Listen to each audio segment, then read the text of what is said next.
ગુજરાતના કાયદા શાખાના વિદ્યાર્થીઓ માટે મોટા સમાચાર પ્રાપ્ત થઈ રહ્યા છે। જેટલા પણ વિદ્યાર્થીઓ કાયદા શાખામાં છે એમના માટે આ મોટા સમાચાર છે।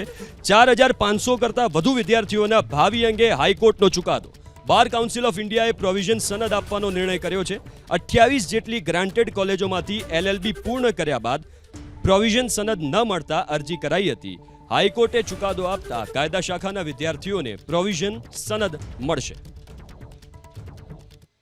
ગુજરાત હાઈકોર્ટે ઓર્ડર કરી અને બાર કાઉન્સિલ ઓફ ઇન્ડિયાને એમની લીગલ એજ્યુકેશન કમિટી જે એમની એપેક્સ બોડી કહેવાય છે એમને ડાયરેક્શન આપ્યું કે આ ગ્રાન્ટેડ લો કોલેજીસનો ઇસ્યુ કે જેમાં ઓલમોસ્ટ 4500 એપ્લિકેશન્સ વકીલોની પેન્ડિંગ છે, છોકરાઓની લો ગ્રેજ્યુએટ્સની પેન્ડિંગ છે, જે સનદ માટે 1 વર્ષથી વધારે સમયથી અટવાયેલી પડેલી છે, તો એના બાબતે નિર્ણય કર્યો।